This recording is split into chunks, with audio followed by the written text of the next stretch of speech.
उत्तर प्रदेश की बड़ी खबरें और आज के यूपी के सभी मुख्य समाचार पर नजर डालते हैं। देखिए, अतीक अहमद और अशरफ के शवों को दफना दिया गया है। सुपुर्दे खाक के दौरान दोनों छोटे बेटे भी कब्रिस्तान पहुंचे मिट्टी देने के लिए और मीडिया कर्मी बनकर आए तीनों हमलवारों को नैनी जेल भी भेज दिया गया, जहां अतीक का बेटा भी कैद है। और इस घटना के बाद मुख्यमंत्री योगी आदित्यनाथ ने एक बार फिर से आपातकालीन बैठक बुलाई और उत्तर प्रदेश में सभी धार्मिक स्थलों के आसपास पैनी नजर रखने के निर्देश दिए। पूरे यूपी में माहौल गरमाया हुआ है, टेंशन में है पूरा प्रदेश और धारा 144 लागू कर दी गई है यूपी में। मुख्यमंत्री योगी आदित्यनाथ ने चेतावनी जारी की है कि अफवाह ना फैलाएं। और दोस्तों, अतीक और अशरफ कांड के बाद देखिए देश के गृह मंत्रालय की तरफ से भी एक बड़ा फैसला लिया गया। अब पत्रकारों की सुरक्षा के लिए एक नई SOP तैयार की जाएगी, यानी कि स्टैंडर्ड ऑपरेटिंग प्रोसीजर। क्योंकि अतीक और अशरफ पर हमला करने वाले लोग बाग मीडिया कर्मी बनकर आए थे, पत्रकार बनकर, तो अब इनकी सुरक्षा बढ़ाने के लिए PM मोदी ने निर्देश दिया है। गृह मंत्रालय ने इसकी कवायद भी शुरू कर दी है। पत्रकारों के लिए कुछ नए नियम बनाए जाएंगे। ये कुछ तस्वीरें आप देख सकते हैं अतीक अहमद को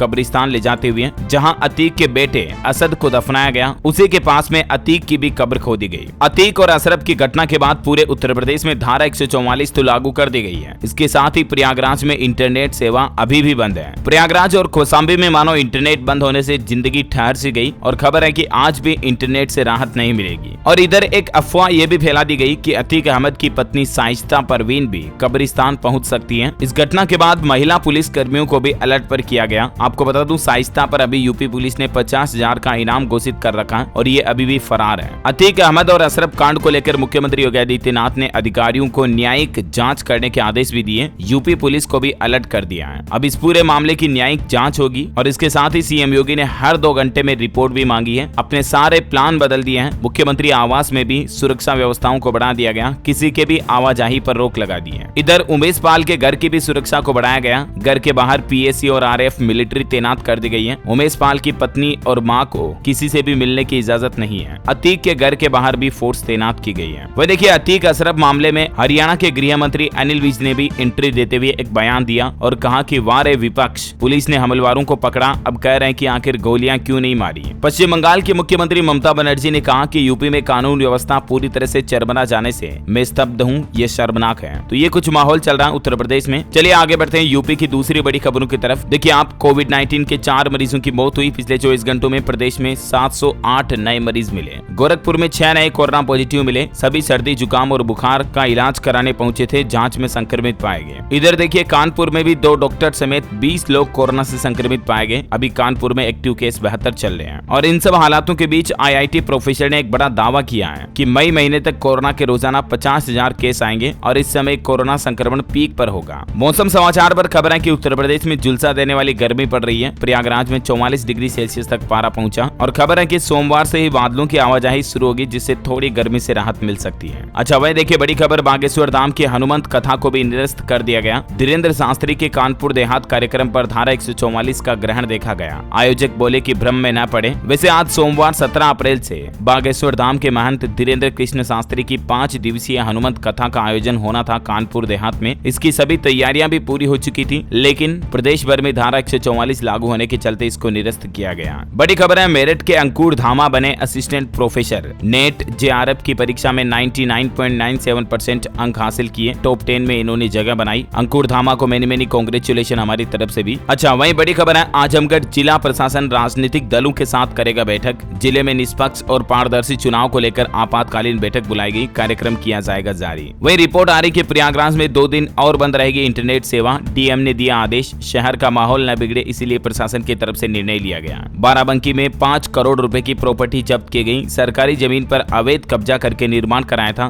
गैंगस्टर एक्ट के तहत 2 लोगों पर कार्रवाई भी की गई। बड़ी खबर देखिए, उत्तर प्रदेश के उपभोक्ताओं को मिलती खराब बिजली सेवा। उपभोक्ताओं को सेवा देने में केस्को समेत सभी बिजली कंपनियां फेल नजर आ रही हैं। लखनऊ में भी लोगों को बिजली व्यवस्थाएं ठीक नहीं मिल रही है। यूपी की कई बिजली कंपनियों को बिजली क्वालिटी, गुणवत्ता, सर्विस के मामले में 100 से 15 से भी कम नंबर मिले हैं। 70 डिस्कॉम के 30 करोड़ उपभोक्ताओं की रिपोर्ट जारी हुई और उसमें ये पता चला है। अच्छा, वह देखिए खबर, G20 सम्मेलन के लिए गंगा मां से आशीर्वाद मांगा। दशाश्वमेध घाट पर मां गंगा की आरती में स्वच्छता के लिए हजारों श्रद्धालुओं ने ली शपथ। मेरठ में देखिए फॉल्ट ठीक करने गए बिजली कर्मचारियों के साथ मारपीट भी की गई। आरोपियों ने रिपेयरिंग का सामान भी लूट लिया। जेई ने कर्मचारियों के साथ जाकर थाने में दी रिपोर्ट। G20 मेहमानों का ग्रैंड वेलकम किया जा रहा। कुछ तस्वीरें देखिए आप। ढोल नगाड़े और सहनाई बजाकर इनका स्वागत किया गया। एयरपोर्ट के बाहर नन्हे कलाकारों ने करतब भी दिखाया। ये कुछ तस्वीरें देख सकते हैं आप कि किस तरह से सेलिब्रेशन और तैयारियां चल रही हैं। G20 डेलीगेट्स के स्वागत किए। वह देखिए अयोध्या में हवाई दर्शन का ट्रायल हुआ बंद। 11 दिन में 885 लोगों ने किया रामनगरी का हवाई दर्शन हेलीकॉप्टर के जरिए। बड़ी खबर है, काशी के चित्रकारों ने बनाया रिकॉर्ड। 4 दिन में G20 देशों के प्रमुखों की तस्वीर के साथ बनाया राष्ट्रीय ध्वज। 15 फीट लंबी ये पेंटिंग है। इस पेंटिंग की तस्वीर भी आप देख सकते हैं। अच्छा, वहीं मेरठ मेडिकल कॉलेज में शुरू हुआ पालना घर। बिना पहचान बताए यहाँ छोड़ सकते हैं नवजात। 2 मिनट में सेंसर बजकर देगा बच्चे की सूचना। मेरठ के LLRM मेडिकल कॉलेज में पालना घर का लोकार्पण किया गया। क्योंकि कई लोग अपने नवजात बच्चे को फेंक देते हैं, तो अब फेंके नहीं बल्कि हमें दें। आश्रय पालना स्थल की शुरुआत हुई है। तस्वीर आप देख सकते हैं। बड़ी खबर देखिए, कन्नौज पुलिस ने अवैध शस्त्र फैक्ट्री पर छापा मारा। एक युवक गिरफ्तार हुआ। कई असलहे बरामद हुए। आरोपी पर 2 थानों में 12 मुकदमे दर्ज हैं। आगरा में डॉक्टरों ने किया मरीजों का सम्मान। अब तक 100 महिलाओं की गोद भर चुका संस्थान। इलाज से घर में गुजी किलकारियां।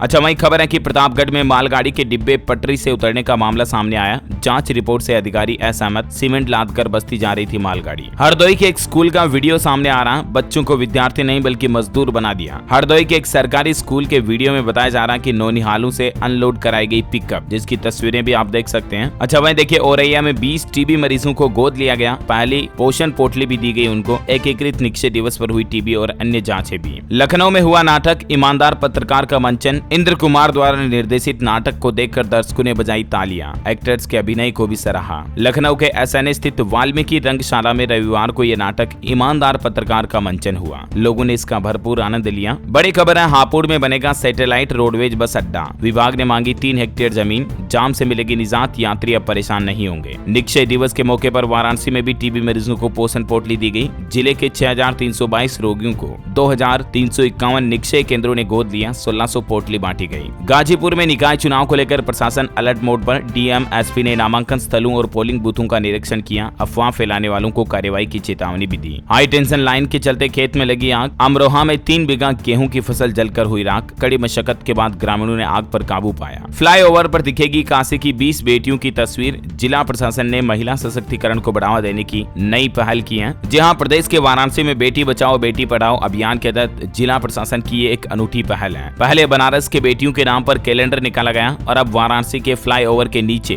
बेटियों की तस्वीरें उकेरी जाएंगी। इस पहल में प्रशासन ने विभिन्न क्षेत्रों में जिले का नाम रोशन करने वाली 20 बेटियों की लिस्ट भी तैयार की है, जिनकी पेंटिंग्स भी बनाई जा रही। कुछ तस्वीरें आप देख सकते हैं। अच्छा, वह देखिए शांति और कानून व्यवस्था बनाए रखने के लिए बस्ती पुलिस अलर्ट पर है। दंगा रोधी उपकरणों के साथ फ्लैग मार्च किया गया। बनाई गई 5 QRT टीम। बड़ी खबर देखिए, गाजीपुर बॉर्डर पर आम आदमी पार्टी के 250 कार्यकर्ताओं को गिरफ्तार किया। जब अरविंद केजरीवाल से CBI पूछताछ का विरोध दर्ज कराने जा रहे थे दिल्ली, तब इन आप के कार्यकर्ताओं को गिरफ्तार किया गया। बड़ी खबर देखिए, अनजान व्यक्ति के खाते में ट्रांसफर हो गए रुपये। साइबर सेल ने 50,000 रुपए वापस कराए। फेसबुक पर विज्ञापन देखकर सामान खरीदने के लिए पैसे भेजे थे। सिद्धार्थनगर की यह घटना है, लेकिन आप ध्यान रखें, ये तो ठीक है, इसकी किस्मत अच्छी थी कि पैसे वापस आ गए, लेकिन अक्सर ऐसे केस में पैसे वापस आना बहुत मुश्किल होता है। तो इसलिए अनजान व्यक्ति के खाते में कभी भी किसी ऑर्डर के नाम पर ट्रांसफर ना करें, है ना। बड़ी खबर देखिए, बलिया में 4,99,580 रुपए के गबन का नया मामला सामने आया। प्रधानाचार्य के विरुद्ध मुकदमा दर्ज हुआ। 2019-20 से 22-23 तक छात्रों का शुल्क संग्रह विद्यालय के खातों में नहीं जमा कराए गए। बलिया के बांसहिंड कोतवाली क्षेत्र के अंतर्गत आने वाले